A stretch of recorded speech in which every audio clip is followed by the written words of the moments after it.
sleepless nights, plenty sleepless nights. Waking up in the middle of the night, can't go back to sleep. I think some of the symptoms I was initially diagnosed with is the dreams that comes along with that from seeing some traumatic events. In my experience, the one thing that you gain in a combat environment that I don't think really ever leaves you is that sense of heightened awareness. When I first came back, it was kind of weird because like when I would be driving and a traffic light would go out or a light in the road would go out, that would kind of make me nervous because I'm thinking that at any second now something's going to explode. I still know people that have come back from Iraq in 2004 and 2005 and are still doing this driving under an overpass or look real hard at a guardrail that looks like it's been messed with. I always thought that you really had to be in the thick of things, and see dead bodies every day and shoot, and not necessarily so. Today's Army, you can be a cook and be out on the front line. Just, charred bodies, dead, bodies cut in half, destruction. That's something that stay with you, and it surfaces. No, I was having symptoms of depression. I was having symptoms of where I'd withdraw away from the people that were closer to me. Wanting to be all by myself, not wanting to talk to anyone, lock the door and just stay inside the house. So I had to be able to readjust being with a crowd. When I go into a restaurant, I'm asking for a seat in the very back with my back to the wall and being able to see everybody. Trust is an issue. Once I came back and realized where I had been and what I had seen and what I had done, kind of hits you a little bit, and you have to kind of start to deal with it.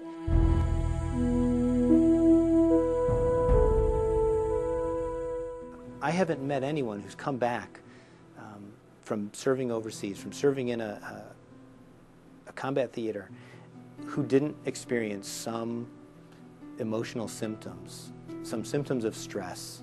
Many of those things will pass, but they are usual. They happen to many soldiers who've been through a stressful kind of a deployment. They're having nightmares, that they're having problems, can't sleep, things like that. One of the first things they need to know is you're having a normal reaction to an abnormal experience. If it's unusually intense, stronger than is really comfortable, that would be a sign that a soldier ought to be asking for information. I had one soldier who told me, "Chaplain, I'm just tired of picking my buddy's brains off the seat next to me." Where they've had bullets flying and bombs around and constant fear of their life for 24/7. There's going to be much more opportunity for post-traumatic stress and other issues coming out. As a clinician, in addition to PTSD, I'm also concerned about other anxiety disorders, depression, and particularly substance abuse. Oftentimes individuals will self-medicate with substance if they haven't been appropriately diagnosed and treated. As far as service members returning, we do actually start to see an increase in alcohol and drug abuse, particularly alcohol abuse, because it is so readily available. Because they are Marines and they want to be tough and they want to handle this stuff, they try and suppress those feelings that make them think, that make them afraid, that make them anxious. And one of the very common ways we see them doing that is drinking.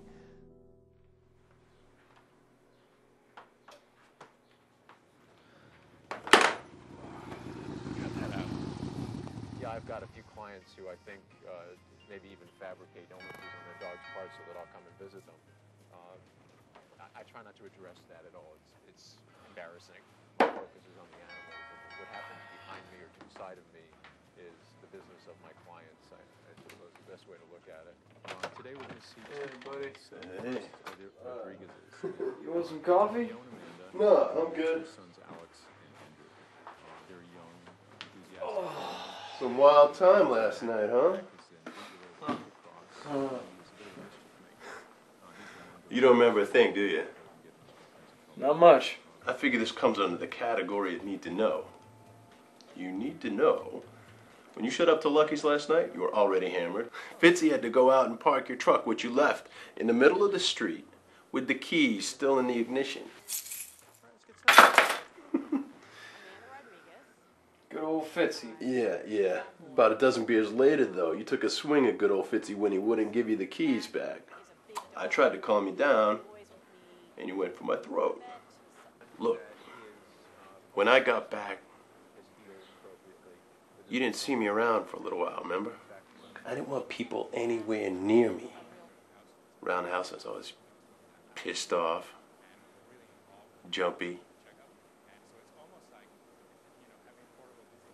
And Christina, she just kept saying I was acting strange and that I should get help. I told her to leave me alone. So after a couple of months, that's what she did. Packed up, moved out. After she was long gone, I started playing those conversations back in my head. And I finally heard what she was saying. I did need help. So I went out and I got it. Spilled your guts to a counselor? Don't knock it till you tried it.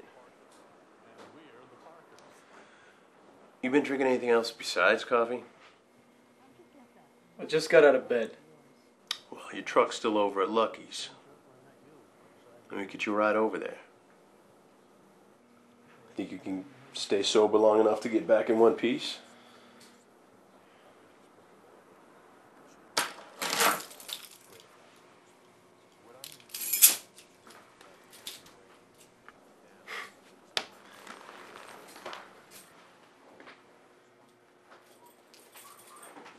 Come on, I'll pay for lunch. I was still in denial. I didn't want to hear it. I'm not that bad as you saying I'm, I'm not that bad. They are more likely not to ask for help. They are more likely not to stand up and say, I'm hurt, someone please help me. Because we got this stigma there. It's that mental health stigma. People hear mental health, they run the other way. I think there's a lot of soldiers, officers, and COs in the military who think that way too, that they think they'll be ostracized if they go and seek any kind of help. I'm worried about my career. What's going to happen to my career? I'm worried about what's going to happen to my job or how my peers are going to look at me. That's ingrained in you from the first day in the Army.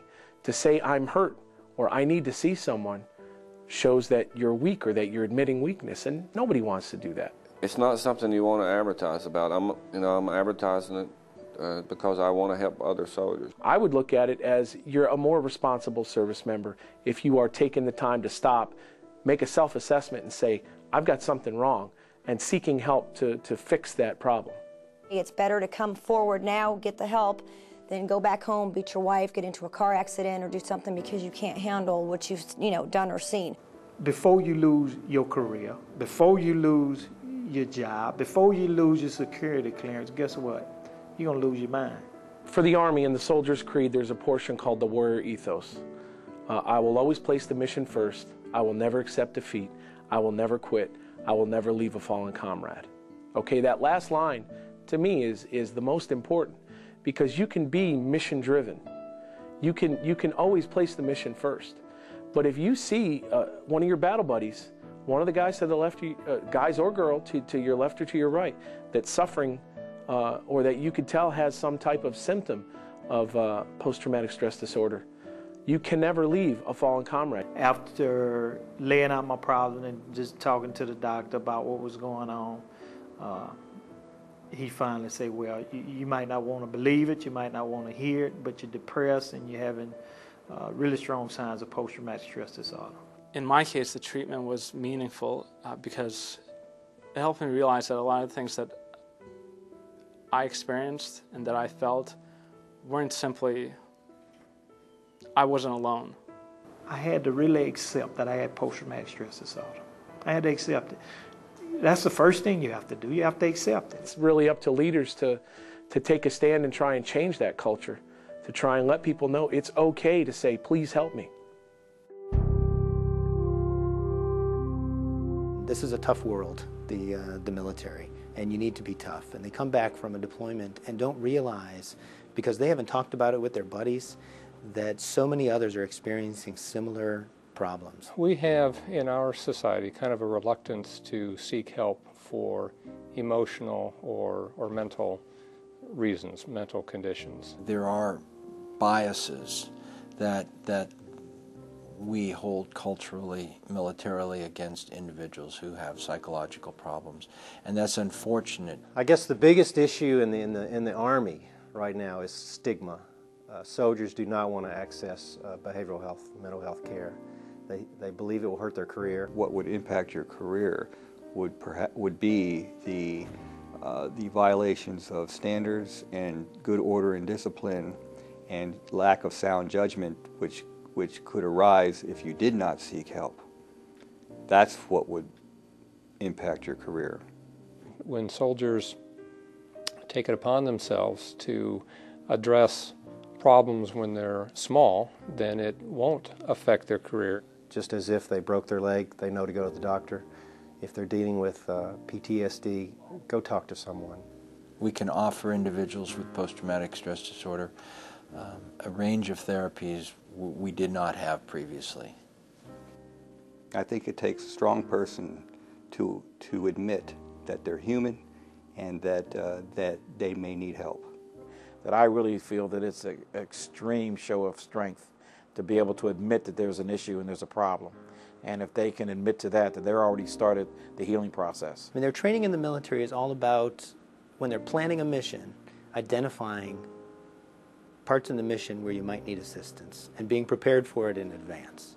So if you know that at point C, you're probably going to need more ammunition or you're going to need air support, then you call for that assistance.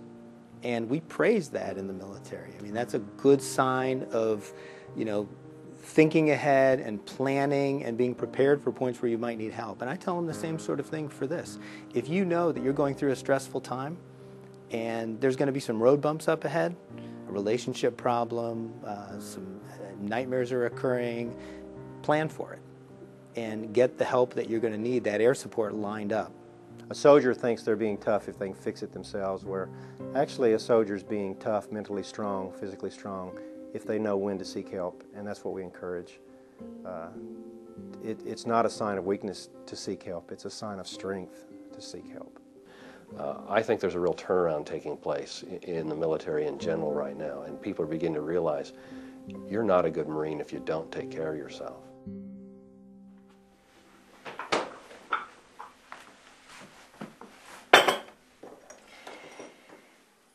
Frank and I have been married for 15 years. We were just kids, really. I remember the first time I saw him. He was this big, cheerful guy, proud of himself, proud of his uniform, and strong. His strength was something I could always rely on, no matter what. During his deployment, he was gone 12 months. And I worried about him all the time. But it's something you accept in a military family. When he got back, he was kind of quiet at first. And he could be impatient and bad-tempered, which wasn't like him at all. And after a while, he started to talk a bit about what happened over there. And it seemed to help. And then 13 months ago, he got deployed again. He kissed me goodbye and he said, "Don't worry."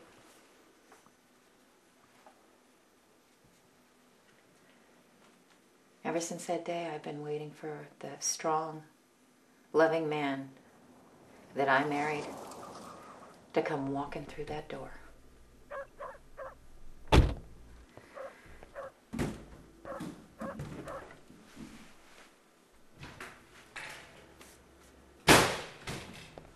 I'm still waiting.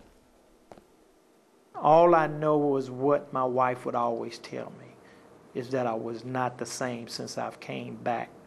Since getting out, I wasn't the same person.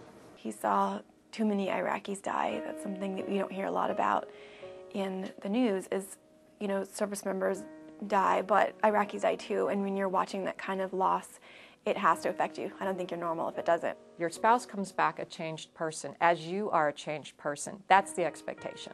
Well, it's very difficult on my family when I deploy because immediately my wife has to take up the role of a single mother where our kids are used to us both being there, and so there's a lot of pressure put on my wife. I would say that when he's deployed, it's like the rest of the world is zooming past me at 1,000,000 miles a minute, and I'm just sitting there all by myself, standing still and trying to figure out what to do next or how to balance everything and how I'm going to cope with the demands of life. As a family member, you get to a level emotionally where you're just sort of stressed all the time. The stress level that we were maintaining during a deployment, it's almost indescribable. You want your spouse to come home and just open their arms and just hug you and, you know, I've missed you so much and we're gonna just go on this merry road. But in fact, they're dealing with a lot. You know, all the focus was on the adrenaline rush of the soldier. Well, I'm still spinning in the middle of the night, spinning. And that was very difficult, thinking, gee, I should be so happy. I shouldn't be crazy. I should be happy. Happy. He's home, fixed everything. Yay! No. You come home and you tend to talk about it, and then the spouse doesn't understand, and you get angry, and then you just don't want to talk about it because they don't understand, and it builds up, and sometimes it builds up and it causes a lot of problems. You've seen your friends die in many cases, and to think that you could come back from that and just jump into your new job and, you know, take your kids to the t-ball game and everything would be normal is a little unrealistic. Then the things that she thought was important before and the things I thought was important were totally different. You know, you've been waiting for so long for, you know, your spouse to come home, and the minute that person does come home, you start arguing with each other. The fact is that that's normal. We sought counseling specifically for our marriage with this circumstance. And how helped us was just learning how to communicate with each other better. Seeking help helped me gain control of myself, of my emotions, so that I could be equipped to handle some larger things that came down the road. The military is providing mental health professionals for us to use. A lot of times I see people not using it, and I don't understand. Being separated and being through a lengthy amount of time where there's been a lot of stress, there comes with that the transition for kind of reestablishing the normal emotions. It's not that easy of a transition to come back to the way things used to be because everybody did change and you know, new life experiences have been made, new roles have been taken on. The most common issues center around finance, around children, having mom or dad left there to carry the load. That's it now. They're the primary child care provider for that family. They take care of all the problems. And then on top of that, they're worried every day about the safety of their spouse who's been deployed. Family members need to be educated on just what the symptoms look like, and they need to be emboldened to be able to say, hey, you know, that we heard the chaplain said that you could get help and that there are ways that you can get better. Peers, buddies, families, the community at large have a significant role to play, not only in the identification of these problems, but in the management and treatment. The kind of resources that are available to soldiers for dealing with deployment-related issues is actually fairly extensive. There are many, many resources out there for service members and their families, ranging from medical treatment facilities to chaplains to counseling centers and the internet, which everyone's using these days, with listing lots of resources like Military OneSource.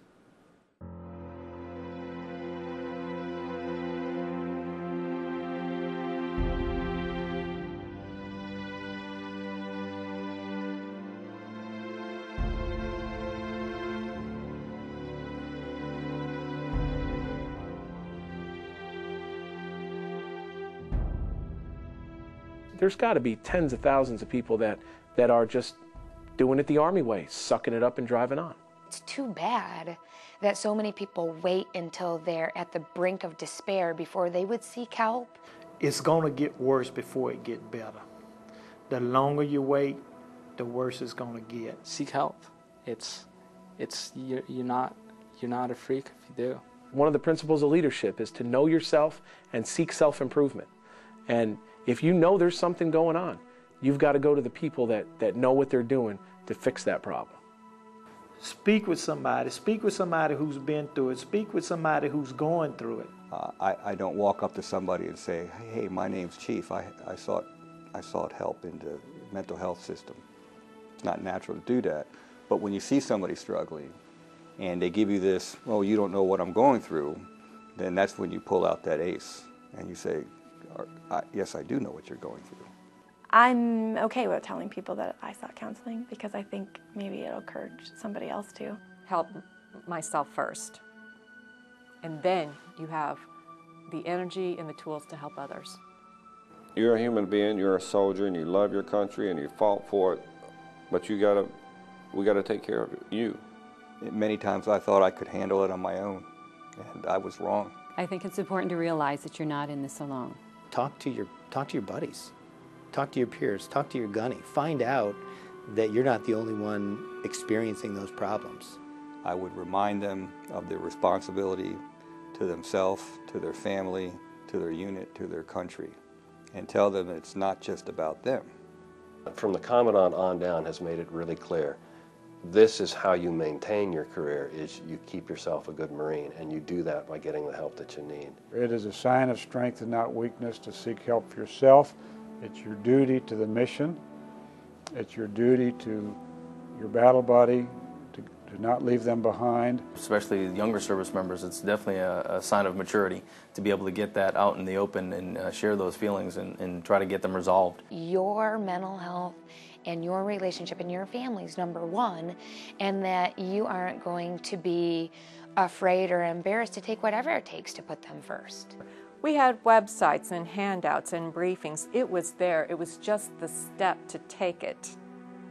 That's the hardest part. You can have everything in front of you, but you have to step forward and be willing to take it. I guess when life demands a lot of you, you either have to step up to the plate or you go back to bed, and I choose to step up to the plate. There's not a need to live your life with psychological discomfort. If you're having problems right now and you're not happy with how your life is, the only way you're going to improve it is to seek help. We've been training you in the military to be prepared and identify problems in advance or when they're just starting. Use that training and identify personal problems and issues and concerns and emotional things that come up and get the help that you need.